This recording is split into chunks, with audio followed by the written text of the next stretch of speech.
جو اہل بیت اطہار کا مقام و منصب ہے، اور خصوصاً امام پاک امام حسین کی شان ہے کہ اول سے آخر تک کیا کردار ہے، اس کی کیا ہمیں تفصیل ملتی ہے قرآن مجید کی روشنی میں، احادیث پاک کی روشنی میں؟ اس پہ رہنمائی فرمائیں آپ ہماری۔ جی، اعوذ باللہ من الشیطان الرجیم، بسم اللہ الرحمن الرحیم۔ ارشاد رب العزت ہے، قُلْ لَا أَسْأَلُكُمْ عَلَيْهِ أَجْرًا إِلَّا الْمَوَدَّةَ فِي الْقُرْبَى۔ اے حبیب مکرم صلی اللہ علیہ وآلہ وسلم، آپ فرما دیجئے کہ میں اس دین کی تبلیغ پر تم سے کسی اجر کا طلبگار نہیں، بلکہ اگر تمہیں خود سے کوئی لحاظ اور خیال ہو کہ حضور کے ہم پر بہت احسانات ہیں تو میرے قرابت داروں کے ساتھ محبت کرنا۔ جب یہ مبارک کلمات نازل ہوئے تو حضرات صحابہ کرام علیہم رضوان، جو سراپا پیکر ادب تھے، قرآن حکیم کے معانی اپنی مرضی سے، حالانکہ انہی کی زبان میں قرآن نازل ہو رہا تھا، وہ نہیں کرتے تھے، بلکہ ہر آیت کا معنی مفہوم آقا سے سیکھتے اور سمجھتے تھے کہ جتنا مرضی خدا کو اللہ کے رسول جانتے ہیں اتنا ہم نہیں جانتے۔ یہ ان کا ادب تھا۔ اور جب حضور سے عرض کیا گیا کہ وہ اہل مودت کون ہیں، تو پیارے آقا صلی اللہ علیہ وآلہ وسلم نے فرمایا، علی و فاطمہ و حسن و حسین، یعنی ان کے دونوں بیٹے، یہ وہ شخصیات ہیں جن سے میرا پروردگار تمہیں مودت و محبت کا حکم دے رہا ہے۔ محبت کی سپرلیٹو ڈگری کو مودت کہا جاتا ہے، سبحان اللہ، یعنی انتہا تک پہنچی محبت۔ اچھا، اب یہ جو ارشاد رب العزت ہے، آیت مبارکہ کا کچھ حصہ میں نے تلاوت کیا، اس کے ساتھ آپ نے قرآن و حدیث چونکہ کہا تو میں اس سے ایک دو حدیث آپ کی فضیلت میں، حضرت امام حسین علیہ السلام کی فضیلت میں عرض کرنا چاہتا ہوں۔ حضرت لبابہ بنت الحارث، یہ حضرت عباس حضرت عباس ابن عبد المطلب کی زوجہ محترمہ ہیں، اپنی کنیت ام الفضل سے مشہور ہوئیں۔ یہ حضرت میمونہ رضی اللہ تعالی عنہا ام المومنین کی ہمشیرہ ہیں۔ حضرت لبابہ بنت الحارث روایت کرتی ہیں کہ میں نے ایک خواب دیکھا، حضور صلی اللہ علیہ وآلہ وسلم کے جسم مبارک کا ایک ٹکڑا کٹا اور میری گود میں آیا۔ طویل حدیث ہے، میں جلدی سے، تو بہت زیادہ پریشان ہوئیں کہ آقا کے جسم مبارک کو اذیت میں دیکھا، حاضر بارگاہ ہوئیں اور جرأت نہ کر پا رہی تھی کہ کیسے عرض کروں۔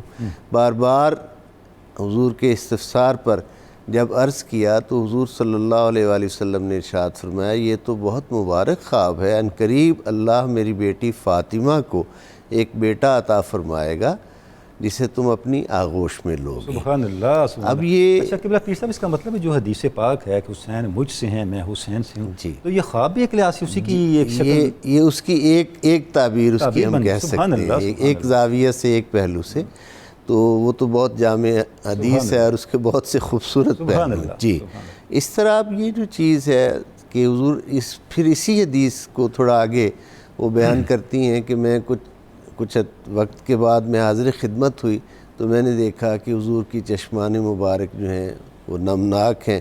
عرض کیا تو حضور نے فرمایا، سبب پوچھا تو حضور نے فرمایا کہ جبرائیل امین علیہ السلام آئے ہیں اور انہوں نے یہ بتایا ہے کہ میرے اس بیٹے حسین کو میری امت سرزمین کربلا میں شہید کر دے گی۔ یعنی اخبار شہادت بھی ولادت پاک کے ساتھ ہی آنا شروع ہو گئی۔ سبحان اللہ۔ اچھا پیر صاحب، یہ بھی آپ کا امتیاز ہے امام پاک کا کہ آپ کی شہادت یعنی آپ کے بچپن سے ہی اتنی مشہور ہو چکی تھی۔ جی، یہ پہلو بہت ہی سمجھنے سے تعلق رکھتا ہے کہ یہ وہ شہزادگان ہیں جن کے نام مبارک بھی عرش سے بذریعہ وحی آتے ہیں۔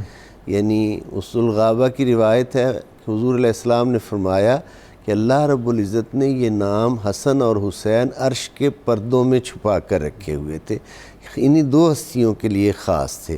نام بھی بذریعہ وحی آئے اور اخبار شہادت بھی بذریعہ وحی آئیں، اور وہ مشہور حدیث مبارک جس میں حضرت جبرائیل امین علیہ السلام نے کربلا کی خاک پیش خدمت کی اور نگاہ نبوت کی وسعت دیکھیے، حضور علیہ السلام نے تمام ازواج میں سے اس ہستی کے سپرد وہ خاک کی جس نے اس وقت تک زندہ رہنا تھا، یعنی ام المومنین حضرت ام سلمہ رضی اللہ تعالیٰ عنہ، باقی تمام ازواج اس سے پہلے انتقال فرما چکی تھیں۔ یہ آقا صلی اللہ علیہ وآلہ وسلم کی شان ہے اور پیغمبرانہ نگاہ اور بصیرت ہے۔ اب یہ جو چیزیں اتنی وضاحت کے ساتھ ہیں تو یہ معلوم ہوتا ہے کہ یہ منشاء پروردگار بھی یہی تھی، اور اس کی اللہ رب العزت نے اپنے حبیب علیہ السلام کو خبر بھی عطا فرمائی۔